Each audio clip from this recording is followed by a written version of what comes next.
We all love the Carson City Mint, the Morgan dollars from the Carson City Mint. But all Carson Cities aren't equal. And the three coins we always kind of lump together, the affordable coins, are 82, 83, and 84. That's a good thing because we can actually afford these vintage 140-year-old coins. One of them, however, is not like the other two, yet it's priced like the other two. So in other words, it is the outright buy. And tonight, small quantity, so let's chat.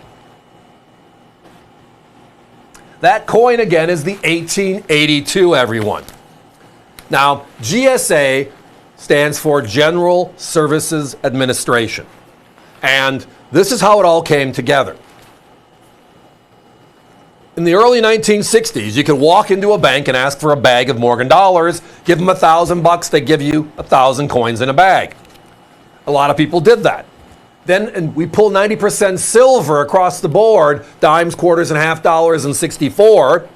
And right after that, we do an audit of what is left in the government's vaults.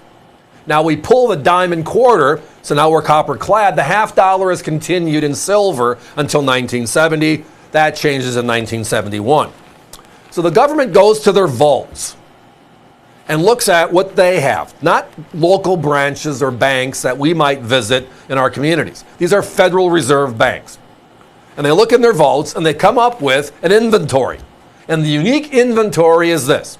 A good number of the Carson City Morgans that were made in the Wild West, wagon trains to get there, right, were still in the government's vaults. Because when they came here on the East Coast, they put them in a vault versus putting them in the circulation.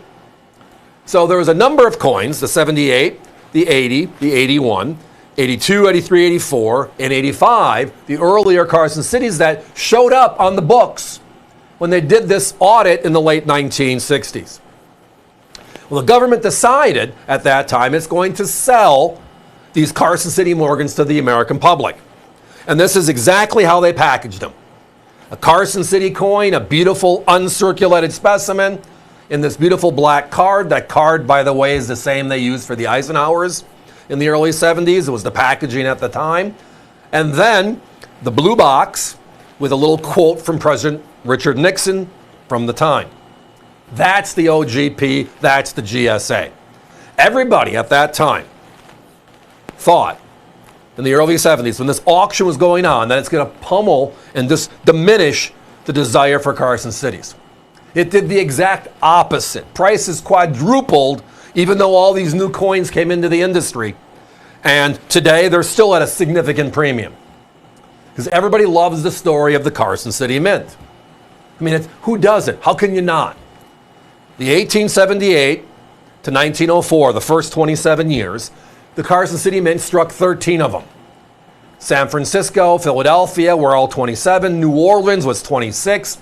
The unique thing about Carson City, however, was the fact that because it was in the middle of nowhere, right next to, well, where the silver came from, the Comstock lode, we have this thought that, well, 13 is going to be about half. It's not. When you add up all the Morgans, Carson City adds up to less than 3% of all the coins ever made. That's crazy, right? So before I get into the details on why this coin versus the others, let's talk about the brand new coin. 2021, we celebrate the 100th anniversary of the last Morgan. And on May 24th, Carson City and New Orleans, the two mints that are no longer in production mode, are making a Morgan dollar for this program. The Privy Mark CC, the Privy Mark O, all coming from the Philadelphia Mint. Beautiful coins. 175,000, they sell out in 3 minutes. When is the last time you've seen on one of my rival networks the brand new 2021 Carson City with 175,000 that were made selling for less than $400? Just an interesting question. We sold out of that brand new one last week. You might recall if you were with us during the week. $2.99, and we sold out faster than I can spell Carson City. So now let's talk about this coin, this year, this package. First of all, if you look at the 4 coins that were made in 1882, Philadelphia was 11 million, San Francisco was 9.2, New Orleans was a little over 6 million. Carson City, the winner by a landslide at 1.1 million.